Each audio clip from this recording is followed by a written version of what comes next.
disculpas por este pequeño retraso.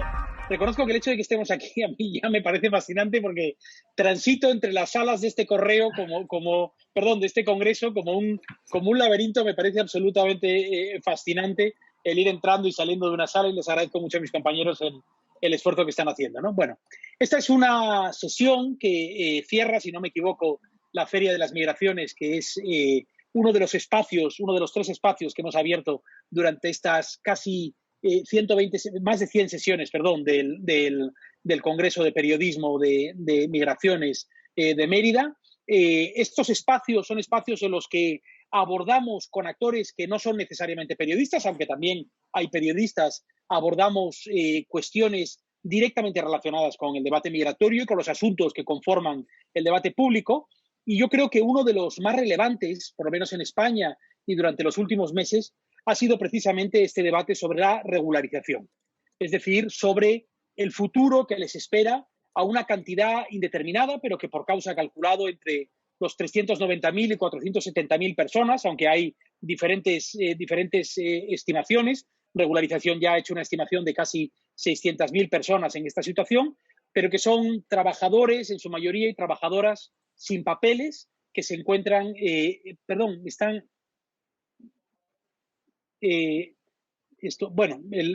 voy a seguir. Le quiero pedir, por favor, a Germán si le puede enviar el enlace a Marta Foresti, porque me parece que lo está pidiendo Marta.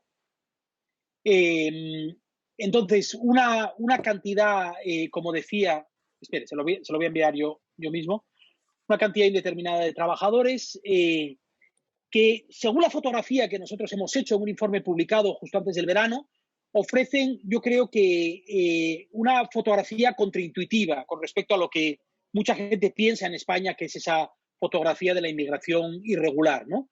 Nosotros, cuando preguntamos a la gente en la calle, cuando la gente interviene en el debate público de maneras diferentes acerca de este desafío, tiene la tendencia a pensar inmediatamente en la frontera sur, a pensar en una situación pues muy dramática, porque lo es, pero de gente que ha intentado cruzar el Mediterráneo o ha intentado cruzar las vallas de Ceuta, de Melilla, para acceder a nuestro país. La realidad de la inmigración irregular ahora es bastante diferente a eso. En parte es eso, en una pequeña parte. En una parte mayoritaria se compone fundamentalmente de una población de origen latino, de nacionalidades como la hondureña, la venezolana, la colombiana, que ahora constituye la mayor parte de los inmigrantes que están en situación irregular. Una población extremadamente joven, con una edad media cercana a los 40 años, en el caso de los hombres incluso muy por debajo de todo eso, y una población que está ocupada en su gran mayoría en sectores que se consideran esenciales en cualquier circunstancia, pero que en el contexto de una pandemia como la de COVID son particularmente esenciales. Es decir, sectores en donde los trabajadores están ejerciendo, digamos, están en las trincheras de la respuesta de la sociedad a COVID, desde capacidades de alta cualificación como el sector sanitario hasta los riders que han atendido a las familias en casa, las personas que cuidan de nuestros padres y de nuestros hijos, quienes están en la trinchera de la recogida de la fruta y la verdura. Es decir, que en sectores en los cuales la respuesta a la pandemia simplemente no habría podido tener lugar, ¿no? Nosotros en este informe, además, analizamos cuál sería el potencial impacto económico de la inmigración para llegar, de la regularización, perdón, para llegar a la conclusión de que este es una medida política que no solo es ética, no solo es moral por muchas razones, no solo define el rasero de la decencia de nuestras sociedades, sino que además es esencialmente, y desde un punto de vista muy práctico, un gran negocio para una economía como la española, porque eso permitiría que cientos de miles de trabajadores se incorporasen al sistema, contribuyesen con impuestos directos, contribuyesen con contribuciones a la seguridad social y al mismo tiempo estuviesen protegidos por nuestro sistema de protección, ¿no? Este es un debate político de primer orden. Lo es por las 400 y pico mil personas afectadas por esta medida, lo es como punto cero de un proceso de reformas mucho más amplio, de la aspiración a un modelo migratorio no solo más justo, sino mucho más inteligente del que ahora tenemos, ¿no? Y esa es la conversación que queremos tener hoy aquí. En esta conversación hemos invitado a un grupo de personas que no solo conocen muy bien este asunto, sino que además lo conocen desde perspectivas muy diferentes y que yo creo que pueden hacer una aportación enormemente relevante a este debate. Eh, Vamos a hablar con Blanca Garcés, que pertenece al think tank español CIDOB, que nos habla desde Barcelona. Vamos a hablar con Marta Foresti, si es que conseguimos que se conecte, porque no sé, no sé si ha tenido oportunidad de conectarse todavía, pero me parece que no. Marta Foresti es responsable, bueno, subdirectora del Overseas Development Institute de Londres y responsable de su programa europeo, y yo diría que otra de las grandes especialistas europeas en materia migratoria. Vamos a hablar con Dora Hardy. Dora Hardy trabaja en la Open Society Foundations, una organización filantrópica que está en la primera línea de este debate y que tiene relación con muchas de las organizaciones que participan en este debate. Seydou Diop, que es inmigrante, que es uno de los portavoces de regularización ya de una campaña que ha roto la perspectiva de la participación de los migrantes en un debate como este, y con el que tendremos oportunidad también de ver ese punto de vista. Y finalmente, Nicolás Castellanos, Nico, que es un periodista de la cadena SER, que se nos ha caído ahora, espero que vuelva a entrar en algún momento, una de las voces, yo creo que más reconocibles del debate migratorio, y que yo creo que tiene una perspectiva estupendamente informada, aparte de una vocación enorme por estas cuestiones, una perspectiva muy bien informada de esa narrativa, de ese debate público sobre la regularización. Así que yo no me entretengo más porque ya hemos perdido bastante tiempo con los problemas técnicos, y voy a dar paso ya a las intervenciones, y me gustaría empezar contigo, Blanca, si te parece. Yo creo que sería interesante, para empezar, ofrecer a quienes nos están escuchando un pequeño contexto de dónde estamos, en qué contexto se produce este debate sobre la regularización en nuestro país, de dónde venimos, y quizás, en fin, algunos matices por tu parte en esa línea. Adelante. Gracias, Gonzalo, y gracias por la invitación. Es un placer estar aquí y tener la oportunidad de debatir estos temas tan fundamentales con todos vosotros. Déjame que responda a tu pregunta empezando con una cita tuya. Esta mañana, en un tuit que hiciste hace unas horas anunciando esta sesión, decías: la irregularidad de cientos de miles de trabajadores extranjeros es la prueba de un modelo migratorio roto. Y ese tuit me hizo pensar, y básicamente articularé las 4 cosas que quiero decir en este par de minutos alrededor de esta frase. Yo diría que sí, si pensamos en lo que debería ser, si entendemos las políticas migratorias como una forma de regular la migración y entendemos la migración como una parte estructural de nuestras sociedades, entonces sí, claramente. Ahora bien, si la pregunta es ¿qué es lo que hay? ¿Qué modelos migratorios tenemos? ¿Y qué es lo que ha habido hasta ahora? Yo aquí matizaría la respuesta básicamente porque yo creo que la irregularidad, desgraciadamente, es la esencia misma de muchos modelos migratorios, así como las regularizaciones regulares, de forma regular, han sido también una parte estructural del modelo migratorio español.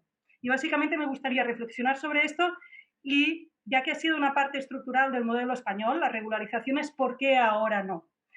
Entonces, la primera frase, la irregularidad como esencia de muchos de los modelos migratorios. Aquí basta con referirse al caso de Estados Unidos. Se calcula que el 2% de los trabajadores en la construcción, el 10% en los hoteles y el 8% en la industria alimentaria son trabajadores en situación irregular. Se calcula que el 60% de los trabajadores en los campos de California, que son la huerta de los Estados Unidos, el 60% son trabajadores en situación irregular. Eso no es una consecuencia indeseada de unas políticas ineficientes, forma parte de la propia política, una política que construye trabajadores vulnerables, explotables y básicamente mano de obra barata y precarizada. Dicho esto, en el caso español, lo que decía es que las regularizaciones han sido durante muchos años una parte estructural del modelo migratorio español. ¿Por qué? Porque la regulación de la inmigración nunca ha funcionado, incluso cuando teníamos clarísimo que había una demanda fuerte y fundamental, digamos, que pedía trabajadores extranjeros. ¿Por qué no ha funcionado lo que se llamaba entonces la contratación en origen o la regulación de la migración? Básicamente porque lo que ha funcionado es un visado de turista seguido de una oferta de trabajo y a continuación una regularización a posteriori. De hecho, es un sistema, un modelo, si hablamos de modelo migratorio, un modelo barato de contratación en destino. barato por parte de los empresarios, barato por parte de los estados receptores y muy caro por parte de los migrantes, porque básicamente este modelo pide un tiempo más o menos largo de irregularidad con todo lo que ello implica. Entonces, si miramos las regularizaciones en España, yo diría que ha habido tres grandes factores para la regularización. Por un lado, la cuestión de los derechos, y recordemos todas las campañas pidiendo regularización a partir de los 2000, los encierros en las iglesias, pidiendo papeles por una cuestión básicamente de derechos. Luego hay una cuestión más utilitarista de reconocer trabajos esenciales y básicamente la demanda por parte de los empleadores y de hecho muchas de las regularizaciones se hicieron bajo la presión de los sindicatos, pero también de la patronal. Recordemos la regularización de 2005, ¿no? Que se hablaba de una regularización de empresarios, ¿no? Regularizaban básicamente no solo a los trabajadores, sino básicamente a los empresarios y sus trabajadores. Y luego está la tercera razón, que yo creo que también es fundamental y que ahora se ha hecho más fundamental que nunca, que es básicamente que regularizar es una condición necesaria y fundamental para cualquier política pública que pretenda funcionar. Solo abrazando, registrando, tasando al conjunto de la población puedes asegurar la gobernabilidad y puedes asegurar políticas públicas eficientes. Sin ir más lejos, si quieres hacer una campaña de vacunación o quieres controlar la extensión de una pandemia, o incluyes a toda la población y das acceso a la sanidad pública y a condiciones laborales mínimas para poder realmente seguir todos los protocolos, digamos, para mitigar una pandemia, o es imposible. Entonces, ¿por qué en este contexto, donde la necesidad de una regularización es más necesaria que nunca, no estamos o no se plantea realmente desde el gobierno una regularización? Yo diría que los factores y las razones están todas allí, desde todas las perspectivas. Básicamente lo que falla es el contexto político. Y ahí es donde nos damos cuenta que las políticas al final acaban respondiendo más a la politización de la inmigración que no a un análisis más o menos objetivo de las condiciones que piden, en este caso, una política que sería la de la regularización. Perfecto, Blanca, 1 millón de gracias, muy, muy interesante. Hemos recuperado a Nico, aunque lo hemos recuperado en las antípodas, casi en las antípodas debe estar por ahí, por India, porque le vemos al revés, pero quisiera ahora pasar a Marta. Marta, antes de entrar, ya tuve oportunidad de presentarte. Marta, tú diriges toda una unidad europea de uno de los think tanks de relevancia en el mundo en materia de desarrollo. Es una excepción en la comunidad del desarrollo por el interés que prestáis a la reforma migratoria. Mucho tiene que ver con este aspecto de la movilidad laboral, es decir, vais mucho más allá del debate de los refugiados o del desplazamiento forzoso, aunque también es parte de vuestro interés. Lo que te quiero pedir en esta primera intervención es una mirada un poco más europea, un poco más general de este proceso y cómo crees tú que esto se imbrica con el debate que está teniendo lugar, bueno, no solo en la Unión Europea, sino en el propio Reino Unido, desde luego las posibilidades que se abran en Estados Unidos después de las elecciones, en Nueva Zelanda, otros sitios. Adelante, Marta, por favor. Perdón, Marta va a hablar en inglés. Os recuerdo a todos los que estáis participando que hay una pestañina abajo a la derecha que pone interpretación, donde tenéis una interpretación simultánea. Y aprovecho para agradecerle a Marta el esfuerzo de escucharnos en castellano. Gracias, Gonzalo. Como todos los italianos, entiendo el castellano, español, pero no lo hablo bastante bien. So I'm going to speak English, partly because that's unfortunately the language of my job, my work. Okay, you asked me to reflect a little bit on the European landscape and what is going on. First of all, let me put one thing to the side, but to mention it. Some of you will have seen that the European Union has published a migration pact, a proposal that the European Commission is proposing to member states for consideration. And although the bulk of that proposal reflects on asylum policies. There is a component of it that specifically talks about skills and talents and labor migration, specifically in relation to those who have the right to work in the European Union. But just to say that there is at the moment, and I was speaking with a member of the European Parliament only the other day, actually a moment of opportunity to engage with the European institution, with the parliaments, with the member states, to try to push so that these elements of the Migration Pact that can help in relation to labor migration and extend legal pathways can be, can become a reality and perhaps be expanded. But I want to reflect on Europe a little bit more from the point of view of different contexts in Europe, and perhaps give you a couple of examples from different countries. And I'm glad you mentioned the UK, because one of them is in the UK while we are still in the Union for the next month and a half. The first thing I want to say is that I think there is a moment of opportunity in Europe to make some progress in relation to regularization and generally migration reform, to facilitate the contribution of labor migrants to our economies and societies. I know that many people won't agree with me or will remind me that COVID has brought a lot of problems and that migrants are more vulnerable than ever to exploitation and abuse. At the same time, in Europe, certainly, there's never been an awareness like there is now on the fundamental role that migrant workers with different skills bring to societies and economies. And this has been the experience of the COVID response in the last few months, but also the role of migrant workers in and how crucial it will be for economies and societies for the recovery. I'm not saying that it's an easy, that everybody's going to agree, but I cannot think of a similar opportunity in the last 5 to 10 years that I've worked on migration and development issues to try to make some progress in this space.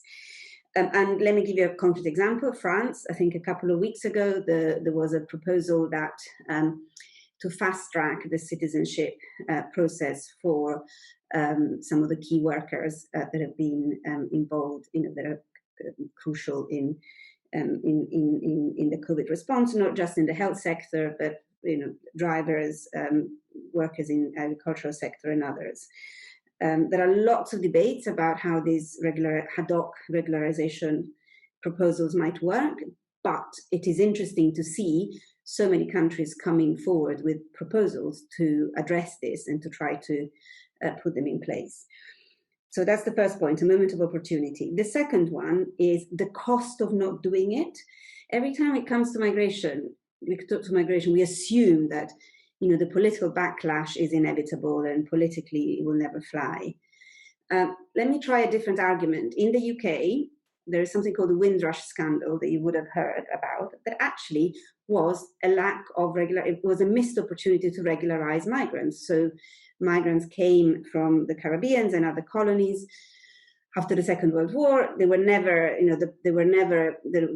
regularization process in place for many years. Nobody worried about it because everybody was welcome, and in fact they were encouraged to come as laborers as part of the reconstruction after the Second World War. And when they all became irregular, and when the hostile environment went after all the irregular migrants, and they were really, some of them people have been living in this country for way more than I have, were threatened to have to return home because of their irregular status, there was a massive political backlash, and the public opinion really reacted to it. And in fact, the minister of the then Minister of Interior had to resign as a result of what has become known as the Windrush scandal. So, not regularizing migrants that have an irregular status comes at cost, obviously at financial cost. Gonzalo and Procasa have documented the potential fiscal contribution, but actually political cost, because there are real limits to how much the hostile environment and generally restrictive migration policies can win political battles, particularly beyond electoral battles, in terms of delivering sustainable services for citizens. The third and last point is the example from Italy that I think Dora would also picked up upon. In fact, and this is where, because I don't want to come across as somebody who makes everything too easy, how these regularizations are done, the design and the method matters an awful lot. Too often regularizations are put through as political processes without much investment in creating the conditions for them to work. I've seen them fail in a number of places. For example, we're looking at one in Morocco not that long ago that where politically, it was put forward and actually had very limited uptake. And some of the signs from the regularization that was pushed through in Italy a few months ago, specifically for agricultural workers and caregivers and care workers, also created a significant backlash, both because the conditions for the regularization did not fulfill the expectations and, frankly, the human dignity of the migrant workers, but also because the incentives sometimes are not taken into account enough. And so regularizations that impose, for example, on employers costs that are not matched with, with the incentives for doing so, or the idea of attracting the taxes, the fiscal contribution from migrants in an economy like the one in Italy, where informal work is very is thriving, and where so the fiscal policies are not stringent enough, and therefore there is a real risk that we pursue regularization as a political process without enough care paid to the specific design features that actually can make it work. And those need to take into account the incentives and what works for migrants as well as for local populations. So with these three examples, happy to Gracias. questions later. Muy ilustrativo. Yo creo que son elementos francamente interesantes para este debate. Dora, si hemos de hacerle caso a Vox y a sus colegas, tú trabajas para el maligno, pero es verdad que el maligno está presente en muchos sitios. La Fundación Open Society Foundation, la Open Society Foundations, perdón, es una organización que yo suelo decir que está en todas las batallas relevantes, ¿no? Donde uno mire, habéis elegido batallas complicadas, ¿no? Y trabajáis directamente con muchas organizaciones que están en el debate migratorio desde perspectivas muy diferentes, ¿no? Tu perspectiva desde ese sentido del debate de la regularización, quizás tu experiencia en algún caso concreto como el de Italia, yo creo que puede ser muy interesante también para añadir elementos desde la perspectiva de una organización filantrópica como la Fundación Soros. Hola, buenos días a todos. Sí, en concreto, bueno, que si estamos en las batallas difíciles o no, espero si son los difíciles, serán porque cuentan para la vida de la gente, pero que vamos a ver esta pregunta de regularización en concreto. Iría un poco empezando con el ejemplo de Italia y luego indagando un poco en qué rol puede ser o puede tomar la filantropía privada en este sentido. Y pienso que lo que Blanca mencionó, las tres facetas o tres aspectos de un movimiento, de un proceso de regularización se ven muy bien en el caso de Italia, de demanda de derechos, de cuestión utilitarista y también la cuestión de gobernabilidad. Que en Italia, si nos fijamos, había un momento de la COVID que se presentó, que Marta también menciona, como construye o creó una situación muy difícil para muchos, pero también creó oportunidades, por ejemplo, de regularizar. Pero también que creó una necesidad de trabajadores esenciales en muchos sectores. Pero también podemos mirar el ejemplo de Italia como exactamente como un remedio de políticas migratorias equivocadas, que con la suspensión de la protección humanitaria durante el gobierno de Salvini se creó un número de personas en situación irregular que llegó a más que 500.000, que ya puso en cuestión la propia gobernabilidad y propia que creó problemas de gobernabilidad que ya el gobierno decidió de remediar de alguna manera.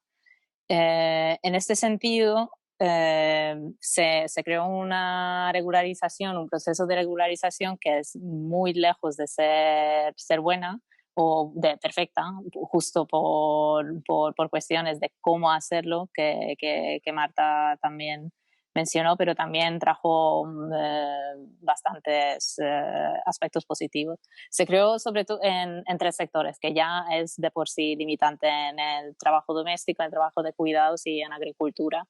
También se puede mencionar como debilidades del proceso es que solo se provee un permiso de residencia de 6 meses, que hubiera podido ser más largo para ser más mantenido y para a largo plazo solucionar el problema de la gente. Y también como cosas muy técnicas o suenan muy técnicas, pero que al fin y al cabo son decisivas a la hora de si se crea una política buena o no. Por ejemplo, no existían protección contra fraudes de tipo de demandar a la gente que trabaja, que tenga que comprar sus permisos y sus contratos de trabajo, y mucha gente se ve en situaciones de fraude así.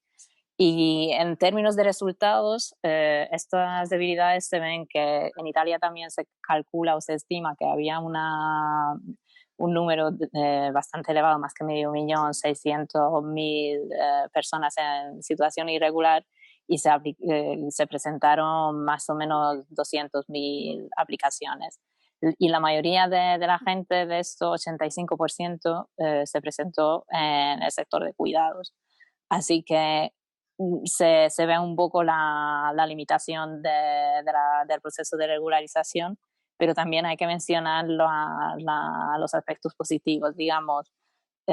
Obviamente para la gente que se puede regularizar es un hito mayor, pero también podemos mencionar que se rompió un poco ese tabú que existe a nivel europeo de no regularizar a la gente. Ese tabú procede de una resolución del Consejo Europeo que, aunque no sea un documento legal, pero que trae un acuerdo de abstenerse de regularizaciones o amnistías generalizadas.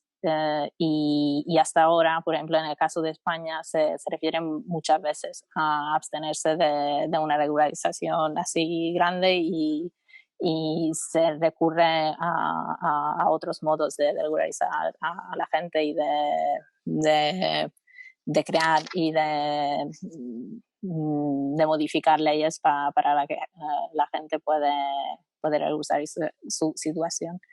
Y a nivel de filantropía, yo diría que lo que sobre todo se puede influir y se puede, digamos, ayudar en este proceso es justamente la parte de demanda de derechos. Lo veo fundamental que los propios trabajadores, que la propia gente tenga una voz y un sitio en la mesa de diálogo donde se deciden sobre procesos de regularización, que la gente y la población escucha estas historias y estas vivencias, porque si no caemos en el error de teorizando lo ajeno y no escuchando y no transformando prácticamente políticas migratorias reflejando en la realidad de la gente. Así que lo que yo veo como rol de filantropía, aunque no se cumple ni a pie de la letra ni necesariamente en todos los programas del Open Society ni en otros, pero que yo personalmente veo que eso debería ser el rol de apoyar estos movimientos y redes de movimientos de personas afectadas que sean migrantes o de otros colectivos. Muy bien, Dora, muchísimas gracias. Vamos ya, Seydou, contigo, si te parece, para luego ya cerrar con Nico. Seydou, la particularidad de este debate de la regularización de ahora con respecto a los anteriores de los que hablaba Blanca es que la iniciativa de las organizaciones migrantes ha sido completa. La campaña de regularización ya ha sido puesta en marcha por organizaciones con un modelo de organización que me gustaría que nos contases y cuál es tu perspectiva de este debate, vuestras aspiraciones en este momento y cómo y quizás alguna lección de lo que habéis aprendido en este proceso como organización, ¿no? Tienes que quitar está en silencio.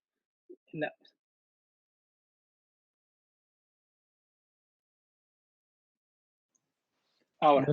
Buenas tardes a todos y todas. Pues, verá como lo acaba de decir mi compañera Blanca, que la regularización ya es un movimiento estatal a nivel nacional, que ha afirmado y que la ha apoyado con varios colectivos migrantes y ONG, que es un movimiento que le está promoviendo los propios inmigrantes. Pero que anteriormente vimos que la migración que estaban allí dando cara y promoviendo la migración no eran los propios protagonistas. Y ese movimiento que ha nacido este año, justamente antes de la pandemia, los propios protagonistas somos nosotros, los propios inmigrantes. Y le está apoyando 1.500 identidades y colectivos y ONGs firmados para que reivindicamos una regularización masiva sin condiciones y que sea permanente.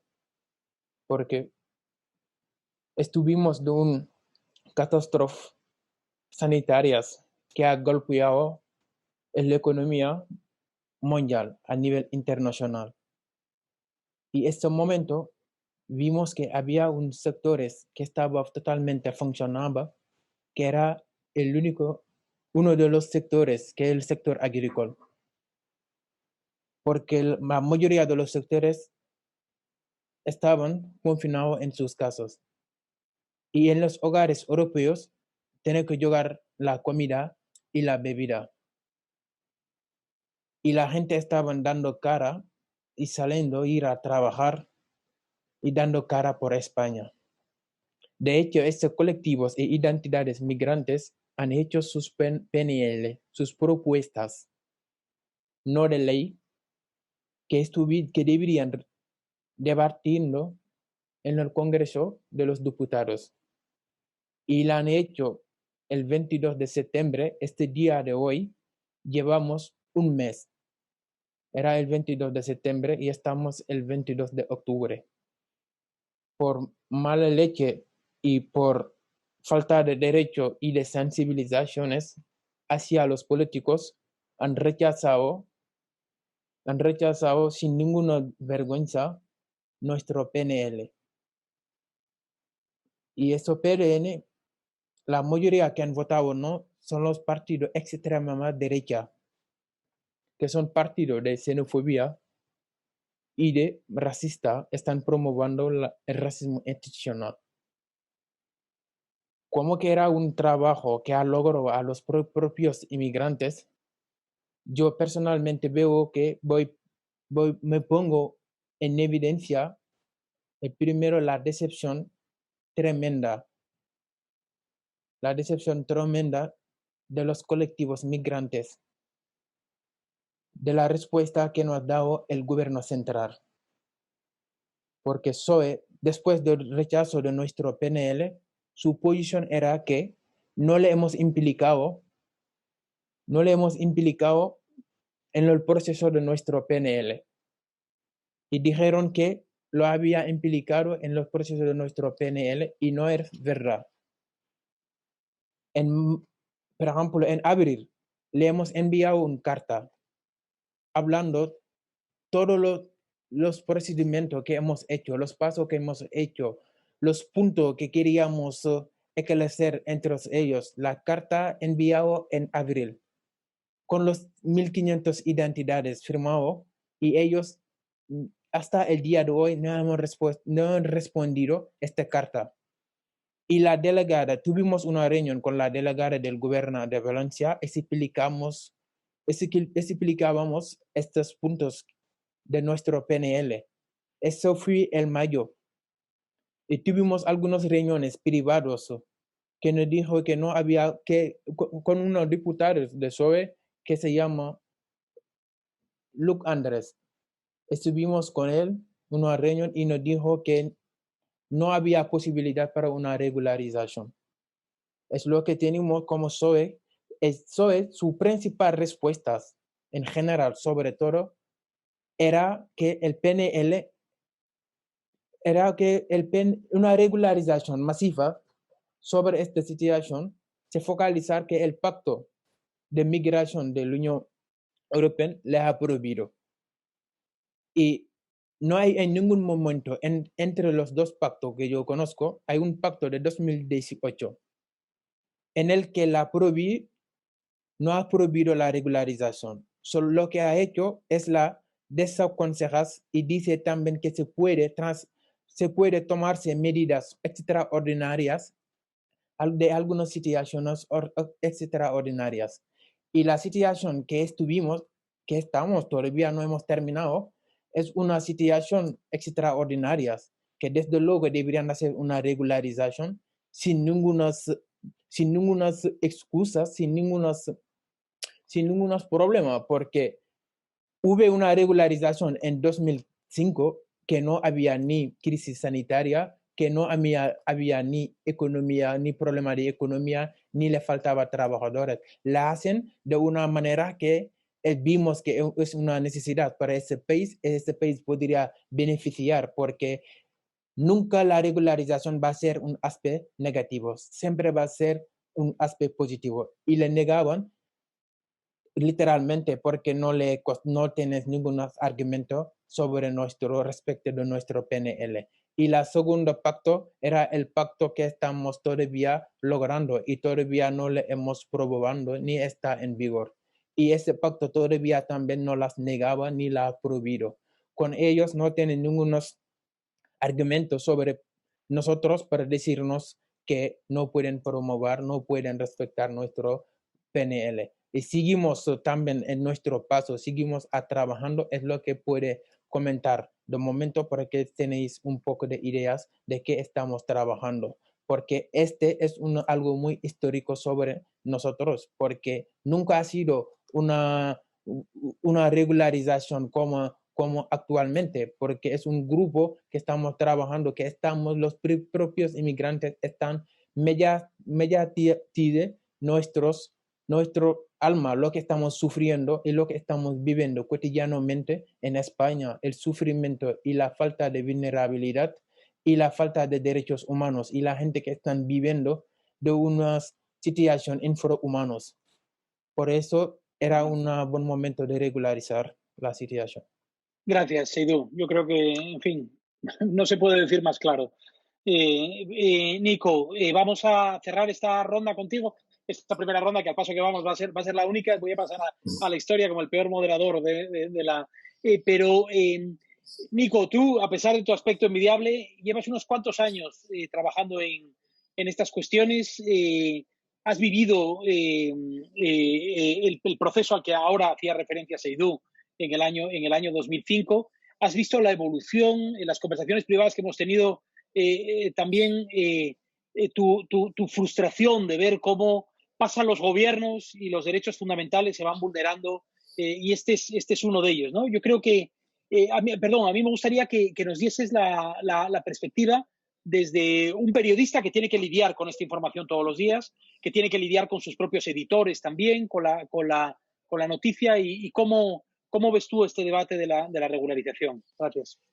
Bueno, Gonzalo, muchas gracias y gracias a la Fundación por la invitación. Siento los problemas técnicos para conectar al inicio.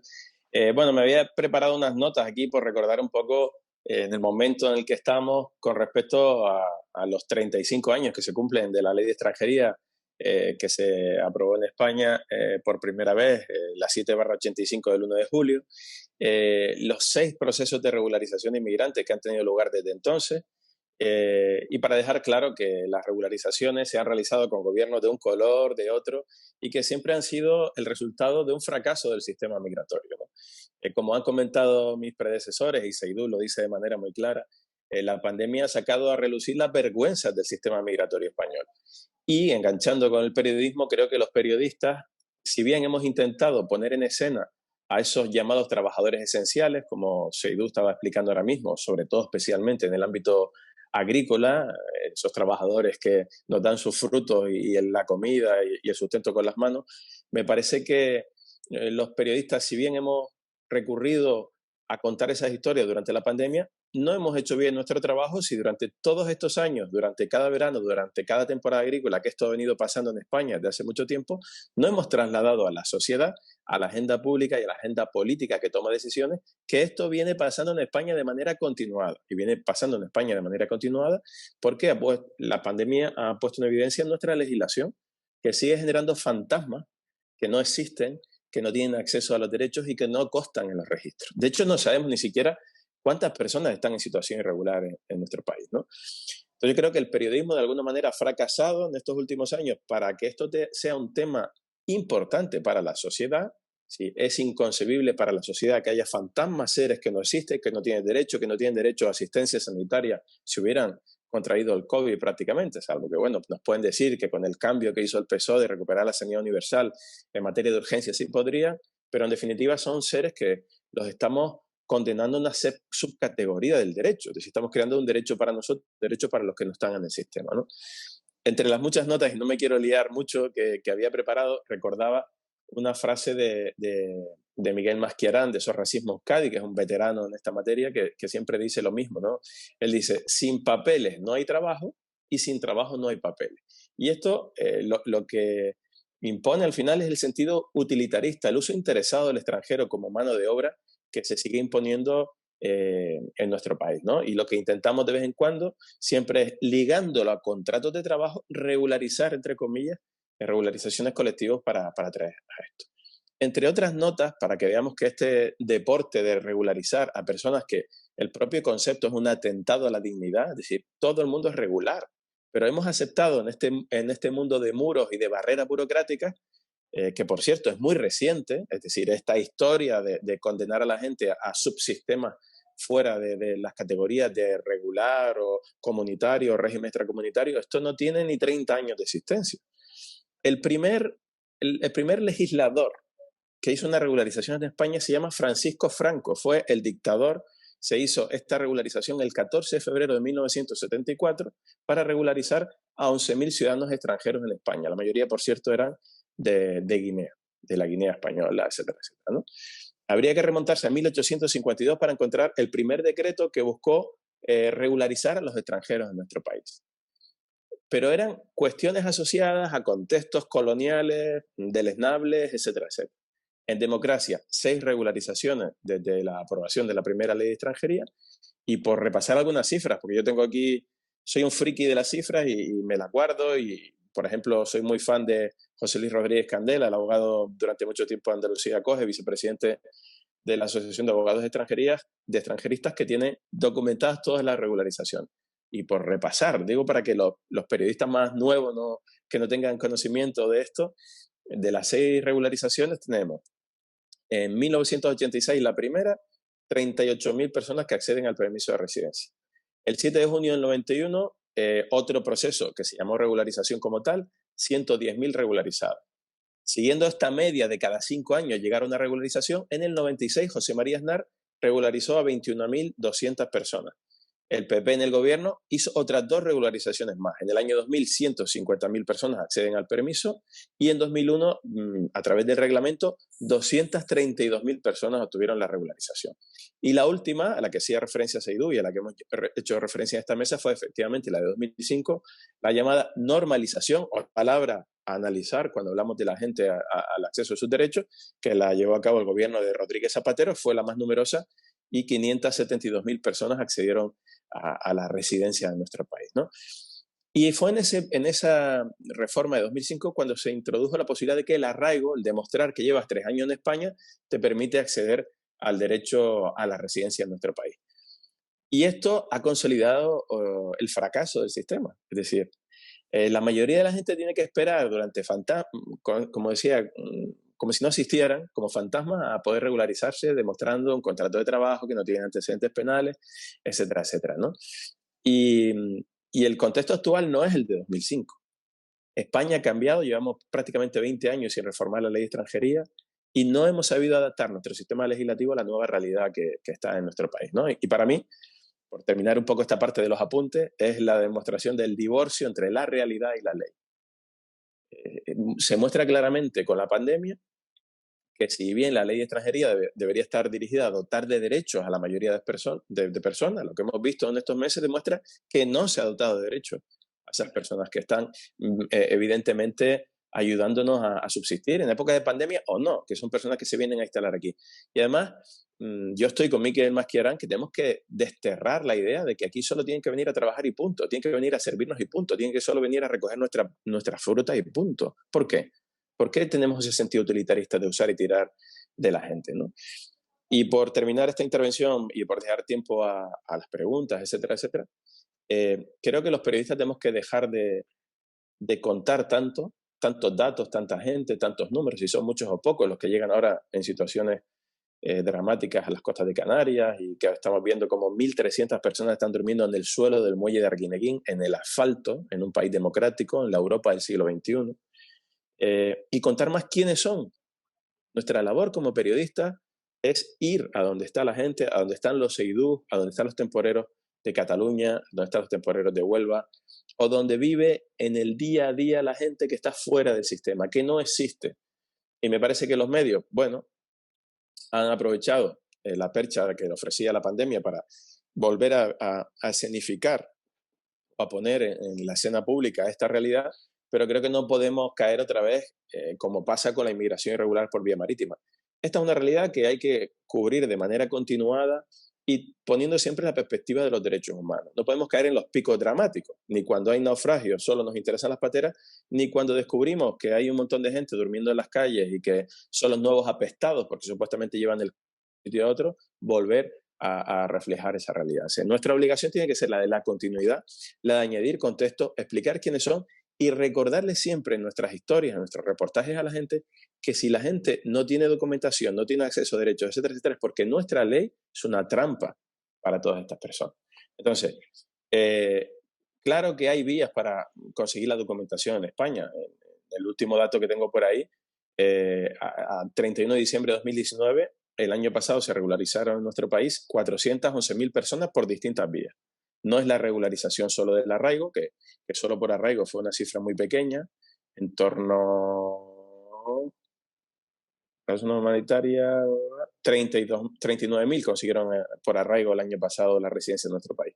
Las otras fueron por múltiples motivos, por trabajadores por cuenta ajena, por reagrupación familiar 119.000, etcétera, etcétera. ¿Hay vías para conseguir la regularización en España? Sí. Pero la ley es un fracaso porque no se adapta al tiempo moderno en el que hay tanta gente que llega a nuestro país y a los que condenamos al sufrimiento, ¿no? Nico, se te fue la cámara, no sé. Ahora estás muy bien. Muchísimas gracias. Bueno, oficialmente, ahora sí, puedo ser elevado a peor moderador del Congreso de Periodismo de Migraciones de Por Causa, porque creo que he conseguido no dejar ni un solo minuto porque tenemos que cerrar ya, ¿no? Yo, de todas maneras, este ha sido un enfoque diferente de la mesa. Lo que hemos ofrecido es un mosaico de opiniones. Sabéis que nos están escuchando pues cerca de 70 personas, ahora un poquitín menos. La mayor parte de ellos profesionales del periodismo dentro de este congreso, algunos de ellos estudiantes de periodismo, muy jóvenes. Me ha gustado particularmente que cerremos con Nico porque yo creo que es un guiño a la profesión.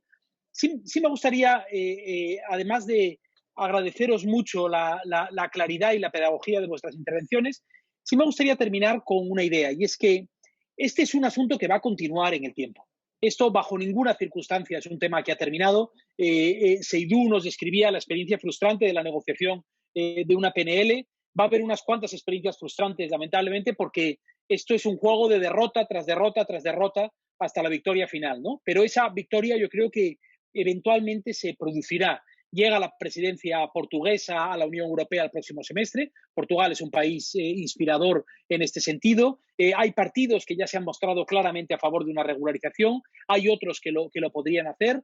Este es un movimiento, como han mencionado algunos de los que estáis aquí, que está ocurriendo en otros países de la Unión Europea. Hay un esfuerzo y una oportunidad, como decía Marta también ahora, en la negociación dentro de la Unión Europea para plantear este asunto.